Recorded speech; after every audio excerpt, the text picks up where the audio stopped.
Saudações aos navegantes, é um prazer estar com vocês. Meu nome é Edson Renato Nardi, né? Muitos de vocês talvez já me conheçam, né? Por meio do material didático de dissertação filosófica, né? E eu estou tomando a liberdade de estar com vocês nesse momento, fazendo uso desse vídeo, em razão de que uma das obras que nós sugerimos que vocês tivessem contato com ela, né, e a analisassem, tem alguns itens não mais disponíveis para acesso, isto porque a obra propriamente dita, que é a do Mário Ariel Gonzalez Porta, Filosofia a partir de seus problemas, que está disponibilizada no Google Books. Recentemente, ao acessarmos as páginas sugeridas, né, nós constatamos, né, que algumas das páginas não se encontram mais disponíveis para acesso aos leitores. Veja, isso é algo um tanto quanto comum no Google Books, mas não imaginávamos que essa mudança fosse de imediato, o que ocasionou uma série de transtornos para vocês, né? Visto que vocês não vão poder ter acesso à obra na íntegra. Diante disso, tomei a liberdade de montar essa videoaula com o intuito de, digamos, traçar uma linha geral a respeito do item que nós apresentamos para vocês, né? Para que vocês possam ter uma visão geral e, consequentemente, terem condições de atender às solicitações que foram feitas a partir dessa obra. Bem, como dissemos, né, o autor desta obra é o Gonzalez Porta, ele é professor da PUC de São Paulo, né? Essa obra foi publicada pela editora Loyola, né? A versão que nós temos dela é a edição de 2002, uma obra muito boa que, caso possa, nós consideramos interessante que você futuramente venha a ter contato diretamente com ela, possa adquirir, enfim, em razão de que o autor faz considerações muito pertinentes a respeito da filosofia e suas características, né? Bem, começo de conversa, então, nós vamos apresentar para vocês esse primeiro excerto, que aparece logo de imediato na página inicial sugerida, né, que é a página 25. Vamos ler juntos esse excerto, gente. Para quem não se dedicou a um estudo sistemático da filosofia e tem um contato primário com essa disciplina, a impressão de um certo caos é inevitável. A filosofia é vista como um espaço onde reina o capricho, podendo cada um dizer o que quiser.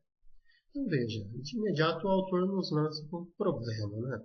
Será que a filosofia seria, digamos, um combustível para uma conversa de botequim, onde cada um diz o que quer, enfim, não existe regras, enfim, na verdade a regra é não ter regra, logo tudo é possível, enfim, e ao sabor do vento e ao gosto daquele que se propõe a filosofar?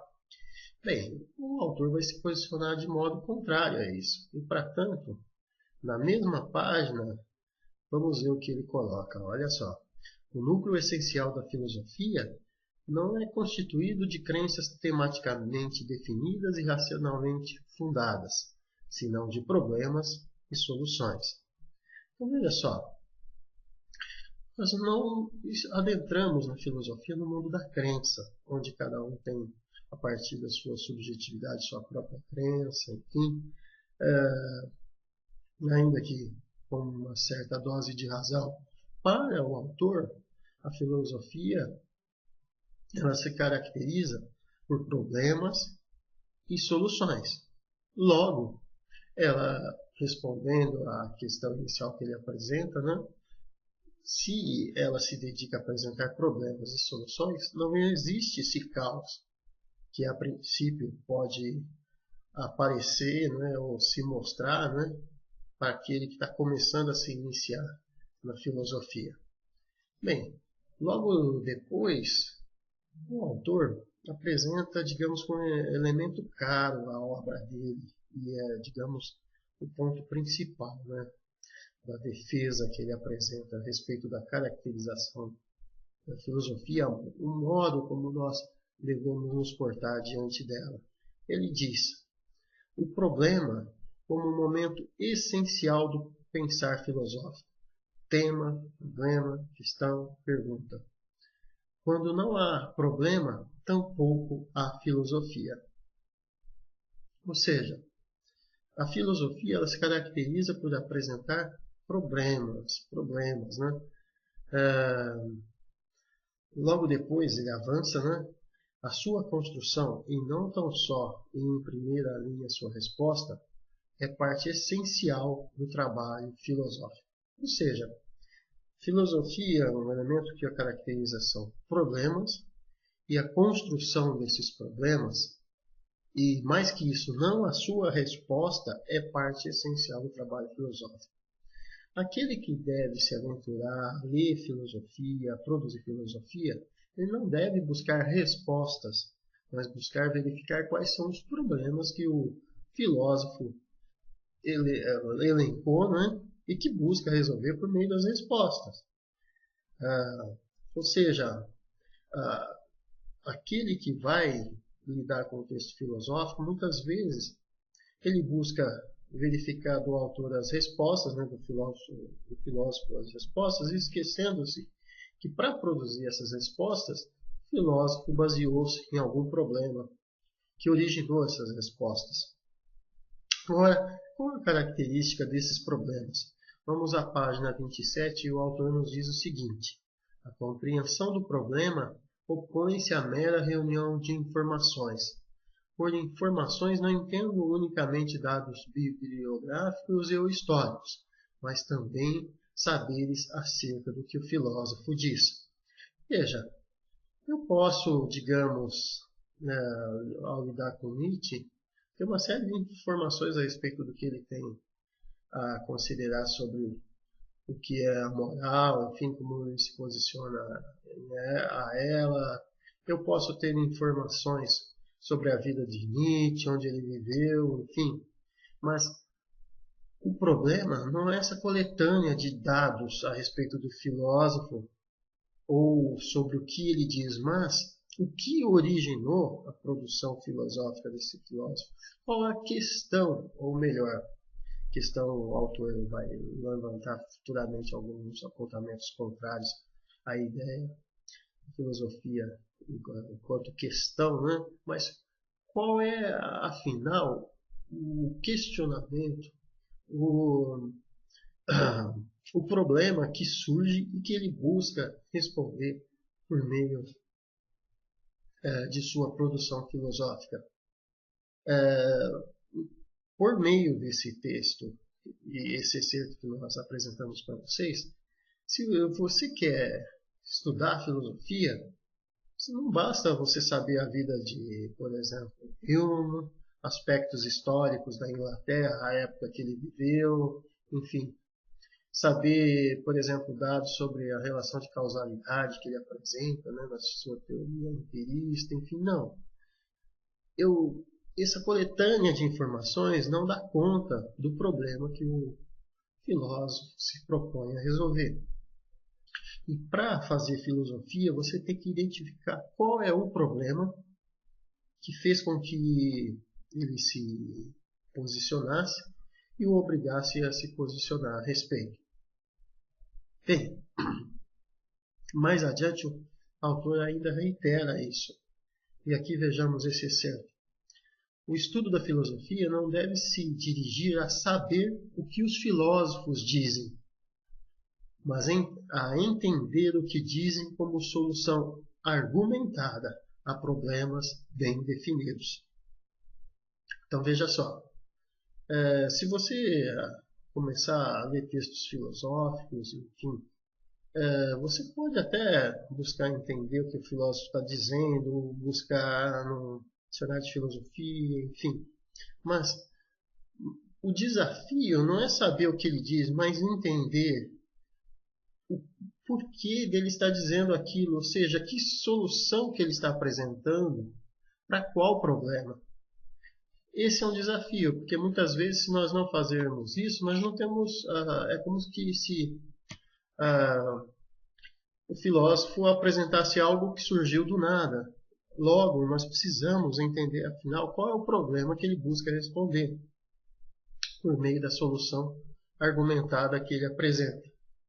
Veja, a filosofia não é um discurso em que se apresentam descrições sobre alguma coisa. A biologia descreve coisas, processos, enfim. Mas toda descrição filosófica é uma descrição que busca tratar de um problema que o filósofo tenta responder.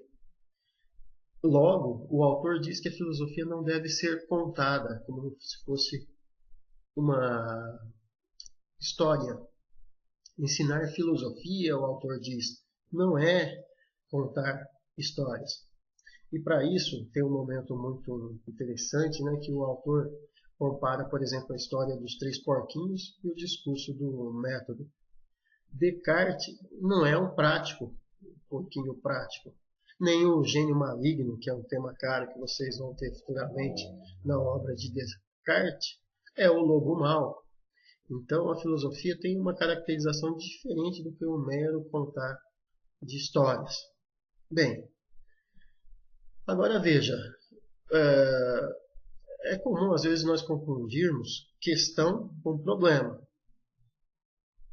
O autor considera que a questão, ela, digamos, é um tanto quanto nebulosa. Por exemplo, a questão do ser em Heidegger, a questão metafísica em Bergson.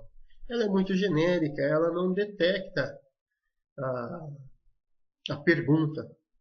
Ela tão somente aponta a temática que o autor vai se dedicar a filosofar. Logo, o autor reitera que nós não devemos nos indagar a respeito da questão do ser em Heidegger, mas qual é a pergunta que Heidegger procura responder a partir da questão do ser. Então veja, há uma diferença entre perguntar, e ao perguntar nós apresentamos o problema, né? E a questão propriamente dita que o filósofo vai dar conta. Logo depois, o autor apresenta outros momentos da, digamos, ação de se produzir filosofia. Nós vimos então que o primeiro aspecto é nós devemos identificar qual é o problema que o filósofo busca responder. Este problema vai gerar uma tese. Essa tese que busca tratar desse problema vai se apresentar por meio de proposições. Estas proposições lidarão com hipóteses. E logo depois o filósofo vai produzir definições a partir desse processo. Então veja, a partir de um problema eu gero uma tese possível para responder esse problema, apresento proposições inseridas nessa tese, né? Configuradas a partir de hipóteses, né? E as respectivas definições que eu utilizo para fundamentar essa tese. A tese é a solução para um problema. Então, agora veja, a tese não é o elemento central. A tese sempre busca responder a um problema filosófico na filosofia. E, portanto, eu cito aqui, por exemplo, esse item referente a esse aspecto. Querer entender a tese filosófica sem problema é, contudo, algo assim como querer entender a resposta sem a pergunta. A tese filosófica é originária, essencialmente, resposta. Ela só pode ser entendida em correlação com a pergunta a qual responde. Como se vê, a tese, então, lida com o problema. Sem um problema, não há uma tese. Bem, paramos por aqui. Vamos continuar a nossa leitura na segunda parte do nosso vídeo. Até daqui a pouco, gente.